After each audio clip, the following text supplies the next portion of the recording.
Halo teman-teman, kembali lagi ke Menjawab Permen, pertanyaan dan komentar dari teman-teman Brand Advice. Kali ini kita akan membahas mengenai ketenagakerjaan. Yuk langsung aja. Pertanyaannya, jika tidak ada tanda tangan kontrak namun hanya chat WhatsApp, apakah berlaku penalti? Nah, yang perlu kita pahami terlebih dahulu adalah syarat keabsahan dari perjanjian kerja, yaitu yang pertama adalah kesepakatan para pihak, kedua kecakapan para pihak yang membuatnya, ketiga adanya suatu pekerjaan, dan yang keempat perjanjian kerja tersebut tidak boleh bertentangan dengan peraturan perundang-undangan, ketertiban umum, dan juga kesusilaan. Chat WhatsApp dapat dikatakan sebagai bentuk dari kesepakatan para pihak apabila terdapat persetujuan di antara mereka. Sehingga apabila syarat keabsahan perjanjian kerja yang lainnya terpenuhi, maka chat WhatsApp tersebut dapat dikatakan sebagai perjanjian kerja yang mengikat. Namun perlu diperhatikan di dalam Undang-Undang Ketenagakerjaan terdapat beberapa perjanjian kerja yang wajib dibuat secara tertulis, seperti perjanjian pemagangan, perjanjian kerja waktu tertentu, antar kerja antar daerah, antar kerja antar negara, dan perjanjian kerja laut. Menuntut ganti rugi ada kadaluarsanya, benar sekali. Jadi mengenai masa tenggat waktu dalam menuntut ganti rugi, hal tersebut tidak diatur dalam Undang-Undang Ketenagakerjaan maupun Undang-Undang Perselisihan Hubungan Industrial. Oleh karena itu, kita merujuk pada pasal 1967 KUH Perdata sebagai ketentuan yang lebih umum. Dan dalam pasal ini dijelaskan bahwa hak menuntut menjadi hilang apabila melewati masa tenggat waktu, yaitu selama 30 tahun. Pertanyaannya, kalau untuk karyawan outsourcing apakah juga sama, Kak?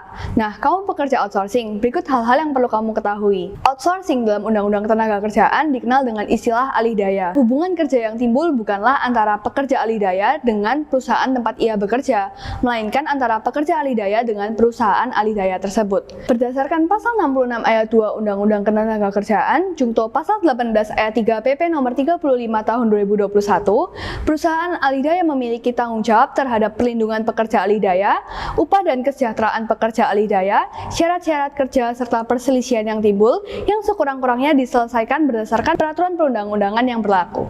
Bolehkah memperjanjikan peniadaan pesangon di dalam perjanjian kerja?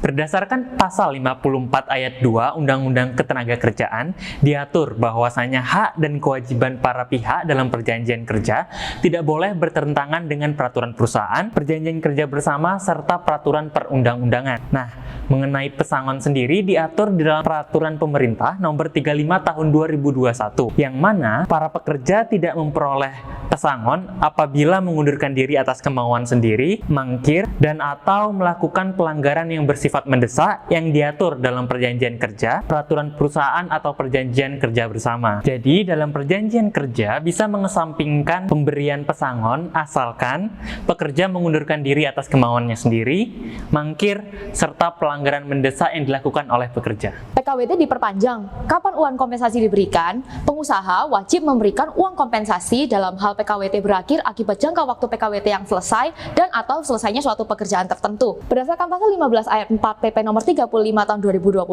apabila PKWT diperpanjang, uang kompensasi diberikan pada saat selesainya jangka waktu PKWT tersebut. Dan apabila PKWT diperpanjang, maka uang kompensasi selanjutnya diberikan pada saat selesainya jangka waktu PKWT tersebut dan atau selesainya pekerjaan tertentu. Jadi apabila PKWT kalian diperpanjang, tetap pastikan kalian menerima kompensasi ya teman-teman.